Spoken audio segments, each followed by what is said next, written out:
ভাত খাওয়া। শুভ সকাল বন্ধুরা, এখন সকাল 10টা 10:30 40, তাই তো?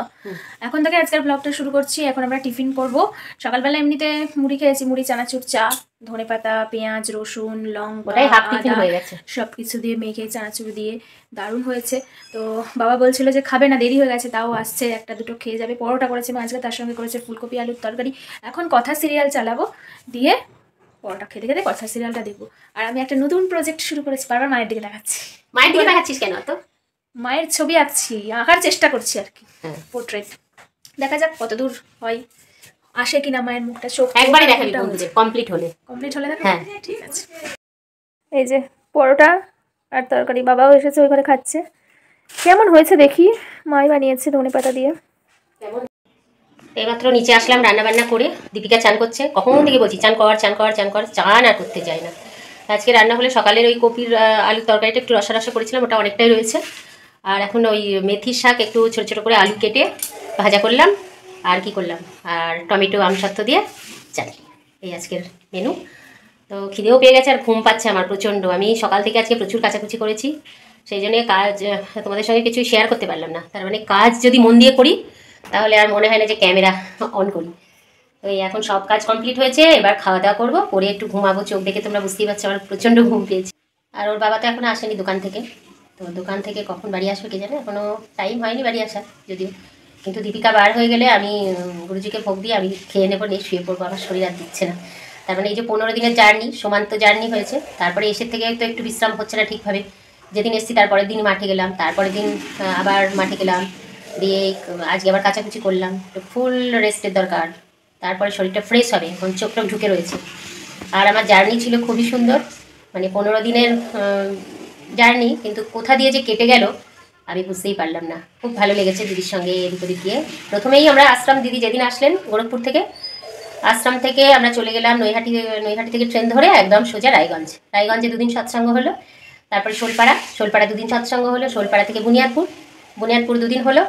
তারপরে চলে আসলাম কোথায়, ওই যে কী জানো, হাওড়ায় তো আসলাম, এসে ট্রেন ধরলাম বাঁকুড়া গেলাম। বাঁকুড়াতেই মানে 2 দিন 3 দিন করে 3 দিন আর কি সৎসঙ্গ হয়েছে, মোট 4 দিন না 5 দিন। তো এক একদিন এক এক জায়গায় একদিন, এক একদিন এক এক জায়গায় 2 দিন, এইভাবে সৎসঙ্গ হলো। তারপরে চলে গেলাম ওখানে। বাঁকুড়ার মধ্যে অনেক জায়গা ছিল, মথুরা ঠাকুর, মধুবন।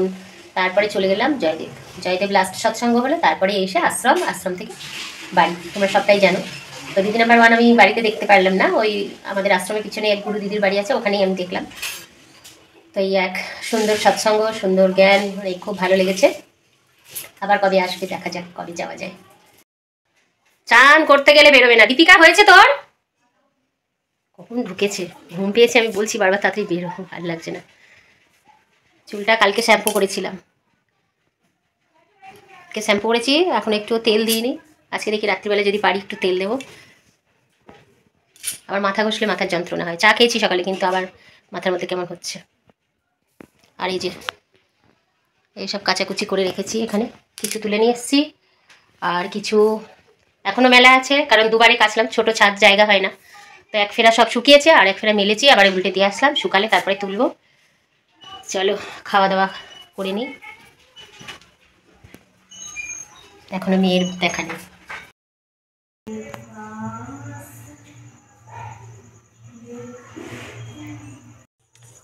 হঠাৎই দীপিকার জ্বর আসলো, এবার ওষুধ দিলাম, খাওয়া দাওয়ার পরে দেখি গা গরম একদম। তারপরে ওষুধ খাওয়ালাম। এখন একটু গলায় কাশিও হচ্ছে, সেই জন্য একটু তুলসী পাতা তুলে রেখেছিলাম, কাড়া বানিয়ে দেবো। আখের গুড় লাগে, কিন্তু আখের গুড় নেই, চিনি দিয়েই করে দিই। ওই কাঁচা হলুদ থেতে দেবো, আদা আর তুলসী পাতা আর একটু চিনি আর দারচিনি পাউডার নেই, আমি আস্ত আছে, ওটাই থেতে দিয়ে দেবো। কালকে একটু গুঁড়ো করে রাখবো ভাবছি, ওটা কাশি হলে খুবই ভালো। এই যে চলো মানু ওপরে, এখন ওপরে যাবো, কাড়া বানাবো। তারপরে এখন ওনার সেই ফুচকা খাওয়ার ইচ্ছা হচ্ছে। ফুচকা বলতে টক জল ছাড়া, ওই যে শুধু আর কি আলু দিয়ে আর ধনেপাতা, একটু ছোলা মটর ভিজিয়েছে।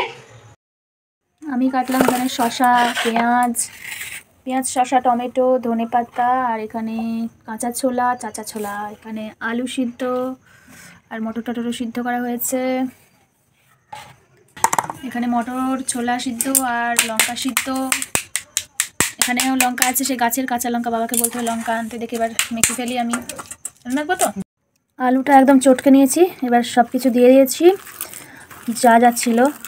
এইবার মাখবো, পুরো এক থালা হয়ে গেল মা সব কিছু দেওয়ার পরে। যে ফুচকা কম আলু বেশি হবে নাকি?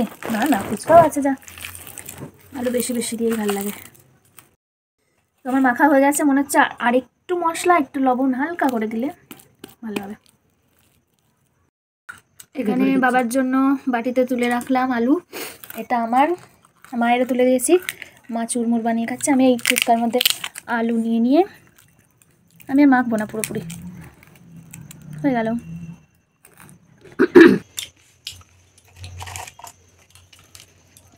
সব থেকে বেশি আলু নিয়েছি আমি। দারুণ হয়েছে।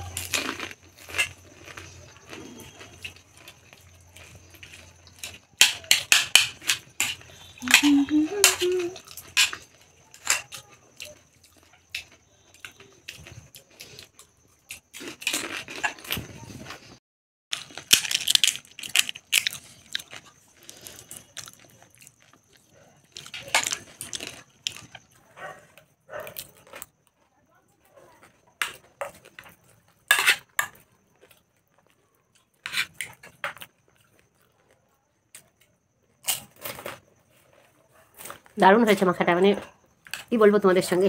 আর ধনে পাতাটা দিলে তো হেভি হয়। আর দীপিকা এইসব মাখা টাকাগুলো ভালোই করে।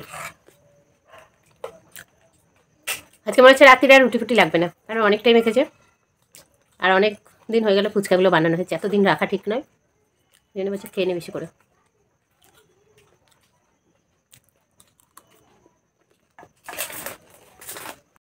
9টা বাজে এখন, মা তো ঘুমিয়ে পড়েছে। এবার বাবা আসবে দুধ নিয়ে, দিয়ে দুধটা মা হয়তো ফোটাতে যাবে, কিংবা বাবা ফোটাবে, কিংবা দিয়ে দুধকে শুয়ে পড়বো, এই হলো। আর মায়ের ছবিটা নিয়ে বসবো, বাবাকে একটা পেন্সিল আনতে দিয়েছি, ওটা আনুক। ঘুম যতক্ষণ না পাবে ততক্ষণ ঘুমাবো না, অন্যদিন যেমন এমনি শুয়ে থাকি ঘুম পাওয়ার অপেক্ষা করি। তো এখন তাহলে ভিডিওটা এন্ড করে দিলাম, আমার এখন ঘুম পাচ্ছে না একটু। আসছি কালকে নতুন ভিডিও নিয়ে। শুভরাত্রি, টাটা।